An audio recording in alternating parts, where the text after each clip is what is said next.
What is going on, guys?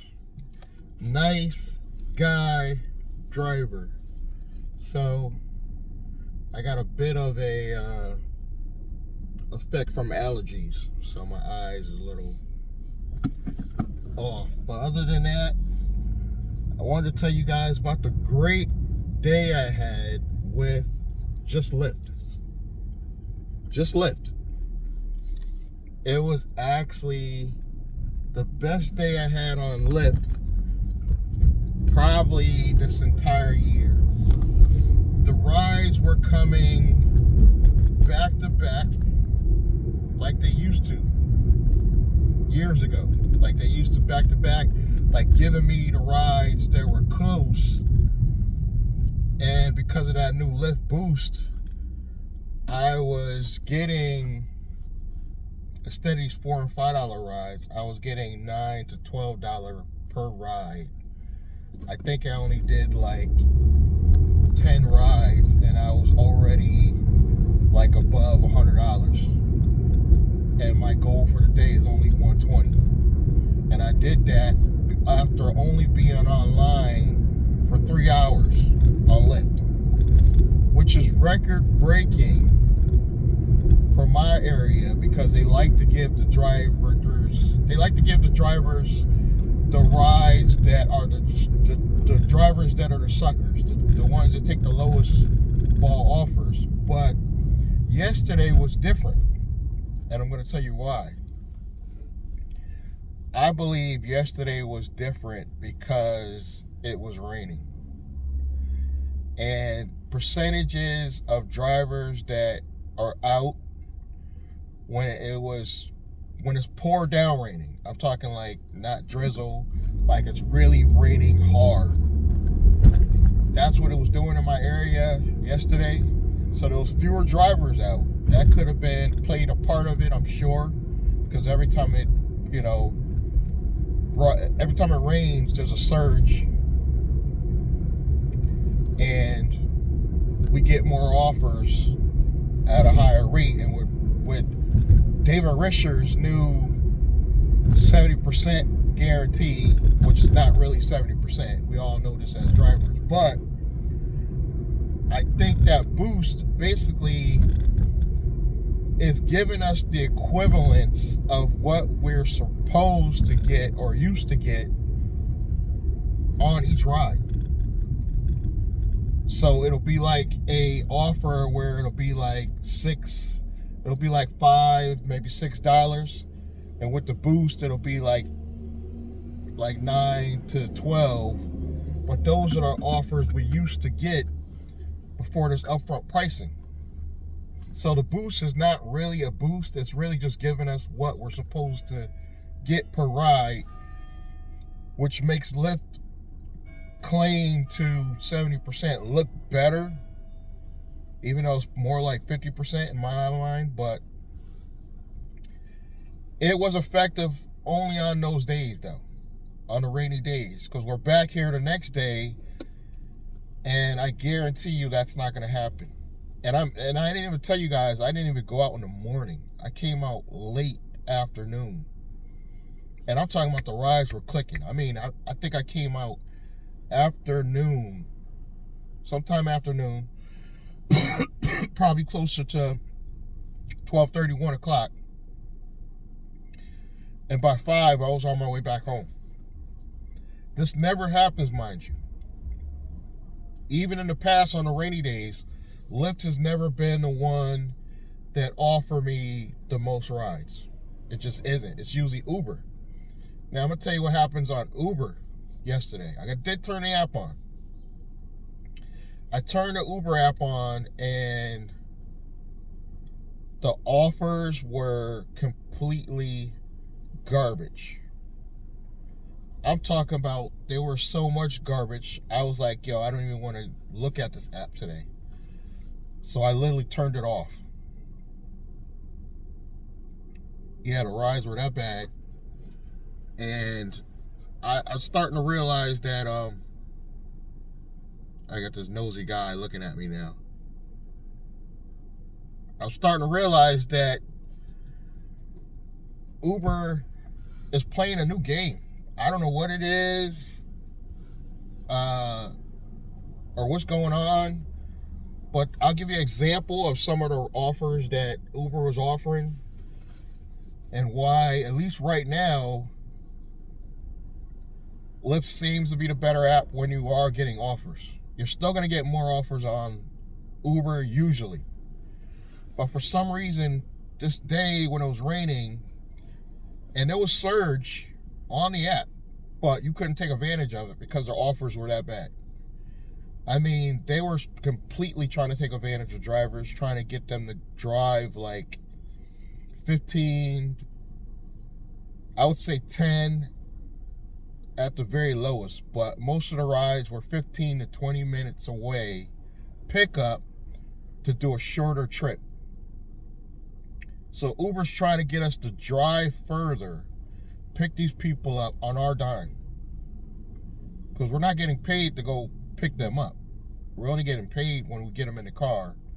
I mean, they'll give you maybe $1 or $2 if the pickup's far, but they're really trying to scam us. And Lyft is trying to take a little bit of advantage of this by doing this new boost thing where you get like, I think at one point I was getting like 30%, and then it went down to like 20%, 10%. But it really helped per ride to the point where I would have to take, usually I have to take 3 times many more rides to make the same $1. Now, I'm not kissing up to Lyft because, again, we don't get that many offers. It's not like we're getting a crazy amount per se. We're getting probably what we normally should get if they weren't gaming the app. But because the traffic with drivers was so low yesterday, because nobody wants to be in the downpour rain. Like, drivers we just don't like it, period.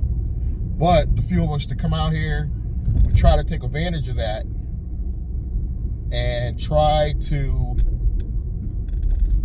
make as much as we can while we can, I'd say. While we're out here in the rain, we might as well make as much as we can.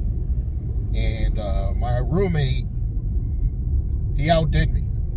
He outdid me because he went out early, and he said that day, and he was out early in the morning, and then he also went out in the afternoon like I did. So he made probably close to $200, and probably half the time he normally does, he said. So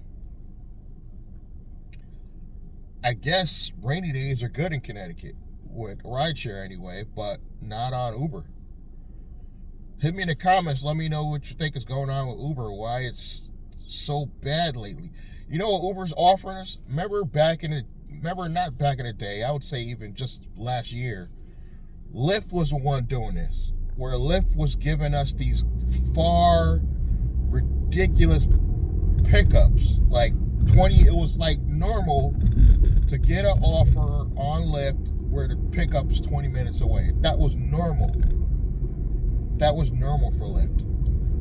But because Lyft has gained more drivers, I would say in the past year or two, they are not even competing with Uber yet, because they're like really small to Uber. That's why Uber, if you notice when they interview Dara, the CEO at Uber, and they mention Lyft a lot, he doesn't even bat an eye, because Lyft is relatively small compared to Uber. So much so that they a lot of times help Lyft out when it comes to like these lawsuits and stuff like that.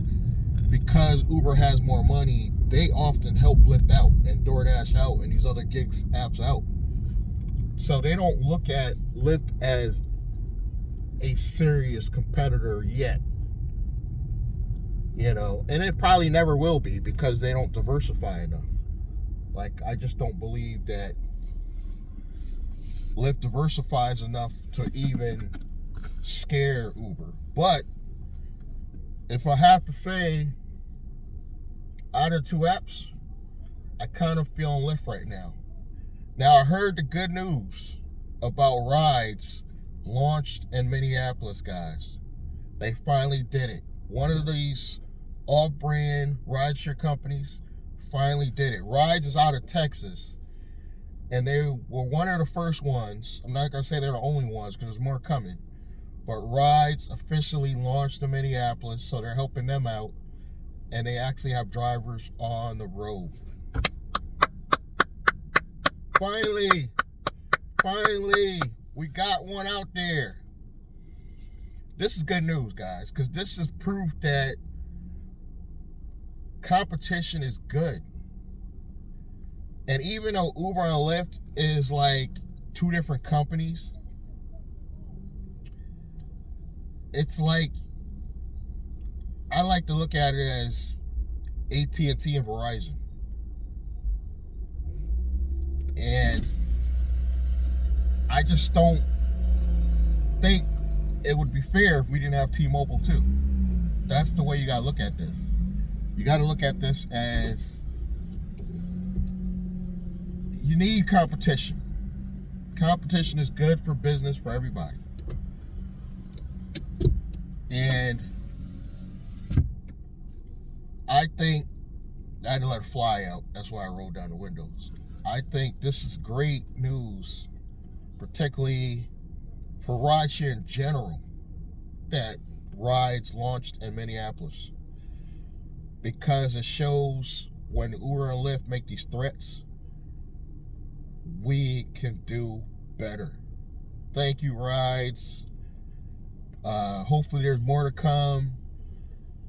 That's not any great news for Connecticut necessarily, but like I said, rideshare as a whole, it's good. And it really started making me think, guys, what's to stop me? What's to stop me from raising the money? I mean, obviously I know I can't earn the money. I can never earn the money in a lifetime. But if I properly structure a corporation, what's to stop me from raising the money on the state and federal level to launch my own rideshare company? I'm not a software engineer or anything like that, but that's where raising the money comes into play, because you hire the right people. I think if Connecticut just had an app other than Uber and Lyft, I believe I can get all these coalitions in Connecticut and New Haven and Hartford to jump on the app, as long as it don't got no scammy, trip rides feel to it. I think a lot of people would jump on it. And I know the guy from the Rideshare Hub, not the Rideshare guy, but the Rideshare Hub, he was saying how he doesn't believe in a model where you got to pay a monthly subscription. I do, because let's be realistic. You have to have some money coming into the company to maintain the app, to pay the necessary state fees and filing fees every year. You got to have some money, revenue coming in. But literally, I think Wridz is charging something like $100 a month, but the drivers get all the income, like literally all the revenue generated by the app to the driver, and you could pick your own driver. Just imagine if we had that in Connecticut. Just think for a minute. If we had that in Connecticut, I easily see myself making, I would say I made, 50 last year. I easily see myself making over 100K in just normal rideshare if I had an app like Wridz. Now just imagine Connecticut came out with an app where we charge a smaller subscription fee. So instead of $100, let's say we only charge $59.97.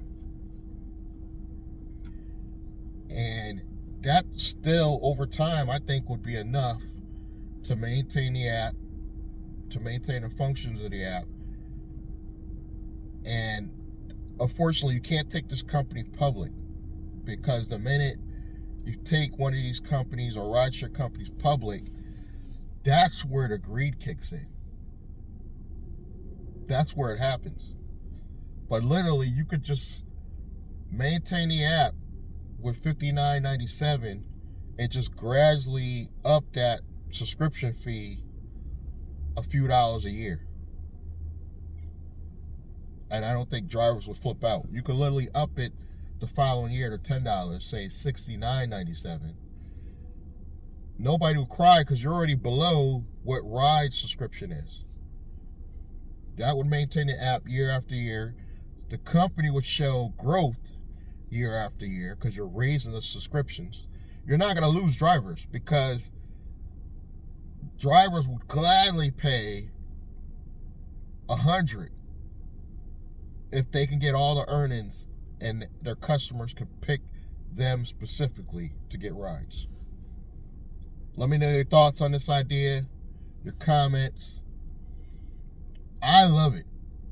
I love that Wridz came out with the subscription model. I did think $100 is a little high, but again, if that was our only option in Connecticut, I would do it. And they do strict background checks. They do, which I don't mind. If you're not a criminal, you'll do background checks. Now, what that also does, all these illegal immigrants, not the legal ones, but these illegal immigrants that are on Uber and Lyft, they can't get on Wridz. They will not be able to get on an app that I produce, because you got to have the strict background checks. And I'm sure $59.97 would cover the background checks every month. If you're getting that every month, that should be enough to maintain the app, do the background checks, and everything else. And you probably get a discount on background checks if you say, you charge me only this amount if I get over 100 or whatever. And then later,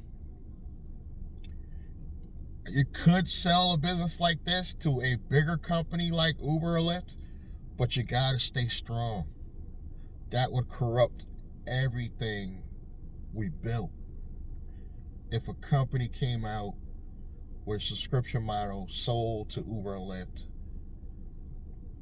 eventually corruption would kick in. So that company would have to stay strong. They would have to stay in ownership. And it should be a board of directors. It should be run by a board of directors, not just the CEO. And I definitely would want to be on the board of directors. I don't need to be the CEO, but somebody has to keep that person in check when things go crazy. Again, let me know your thoughts, and thank you for helping me grow this channel. Subscribe, like, comment, and I'm going to see you guys in the next video. Thank you.